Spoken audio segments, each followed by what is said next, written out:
Good day, my name is Salome Ntsibande and welcome to Boardroom Forum Live, where we explore strategic forces that are shaping leadership and business strategy. Today's topic is value in motion, the African business imperative. This is designed to assist executive leaders who are navigating strategic decisions and also looking at sustainability, transformation, and value creation. Joining me today is two experts, Lullu Krugel, a partner and a chief economist at PwC, and Chantal van der Walt, who is an AD and a sustainability specialist. Together, we will unpack what value in motion is all about and also understanding the implications for African businesses. Ladies, let's get starting. Lullu, let's look at the fundamentals first. Can you give us context in terms of what value in motion is all about and also understanding what the implications of it is in the business context? So value in motion is essentially the term that we give to describing how value pools in the economy are changing. The way in which we engage as businesses and consumers with businesses that supply services and goods to us are changing. We are thinking about how or what we specifically need, what our needs are as consumers, for example, how we feed, how we invest, how we move, etc. It's not about manufacturing a car, it's about how do I get around? And businesses are thinking about their future and should be thinking about their futures in those ways. So over the next couple of years, we will see that a lot of money will change hands and move from one place to the other as a result of value in motion. And in Africa, as PwC, we specifically estimated that to be around $7 billion US. So it's quite a big amount. And the question is, are you going to be part of that process? Are you going to be part of, as a business, of that change, and how you are going to get involved in that? As I've already said, we are looking at how consumers are thinking about the services that they need. And those specifically are areas which we call domains. So businesses have to think about where do they fit into that domain? What does it mean? And definitely have much more of a value chain view. So at the end of the day, it's about what need am I fulfilling for a customer or a consumer at the end of that value chain, and what role do I play in that, and how am I part of that ecosystem? Great. Oh, interesting. Thanks, Lullu. Chantal, from a sustainability perspective, how do value in motion align with long-term value creation, particularly in the African context? So in my mind, sustainability and value in motion are very deeply connected. And it comes down to thinking through from a domain lens. So back to the domains that Lullu mentioned about how we move, how we build, how we power our economy, how we connect, how we compute, all of these human needs in those domains. We need to think about how we are going to do those activities in a way that doesn't create too much of a negative trade-off, so that our growth essentially decouples or is not traded off at the expense of these new value pools. So as we identify and perhaps hopefully recognize these new domains and new value pools as an organization, we're also then intrinsically embedding a better approach to managing our sustainability issues as a result. Good. Thanks, Chantal. Lullu, earlier you mentioned there's a need for companies to evolve, to find new sources of value. Can you elaborate on some of those boundaries that companies need to adopt when thinking about this concept? So there are a bunch of external forces that's currently impacting on the business environment. We often refer to them as mega trends. Yes. And a couple of key ones are especially relevant at the moment. If we think about technology, if we think about climate change, for example, really changing, technology being one of those forces that can actually create value, and climate change, if you don't manage it in the right way, and even if you do, we're at a point where it will destroy value, but how we respond to that is in fact really important. So where companies think about where my sphere of influence stop has changed rapidly. First of all, they need to think about the value chain approach. We've spoken about that already, value in motion. So where do I fit into this value chain? If I produce something, how is it going to be transported? Do I actually have a stake in that transport process? Or do I understand, for example, I'm going through a lot of trouble as a company to produce something that is actually sustainable, doesn't use less water, doesn't pollute, etc. But then when it gets to the transport value chain, that can all change. So how do I get involved in that? So the value chain boundaries has shifted. Then also the planning or thinking or time boundaries. So we tend to think about business strategy in a 2 to 5 year cycle, but a lot of the challenges that we are dealing with goes beyond that, and we need to plan for that beyond that. If you think about assets, for example, if we invest in assets now, will we still be able to use them in future, or are climate change and extreme weather events going to result in a situation where we won't be able to do that?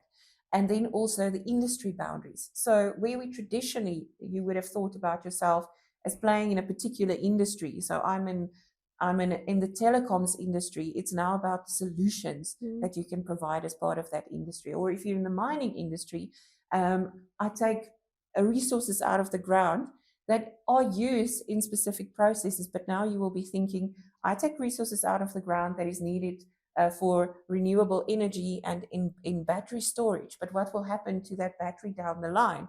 Will some of those inputs be recycled, and how does that impact my business, for example? Great. And I think practical examples helped us to understand this better. Chantal, do you have any other examples looking at how this plays out in the different African industries? Lullu has already mentioned telecommunications, mining, agriculture. Yes, I think those are very good industries where this concept is already very practical, and we're already seeing organizations think about it in a more domain lens than a pure straight industry lens. So for agriculture, we've seen an amazing set of innovation in terms of using drones, AI, and data analytics to help with predictive farming so that you are a bit more resilient to some of these climate weather-related events. In telecommunications, this is a beautiful sector that can create innovation in other spaces, and in so doing unlock a lot more value for themselves and then their partners in that value chain. So you think of examples already in action around telehealth, smart cities, smart traffic control, smart health or e-health. So I think the space is opening up to think about it from a domain lens and think about the human need and how you solve for it and your part.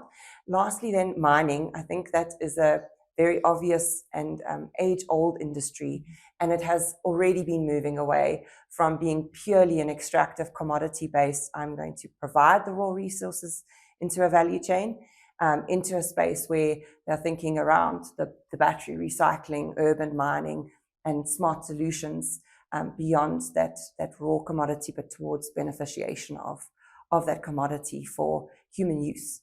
So I think it's already happening, but there's also so much more that could be unlocked.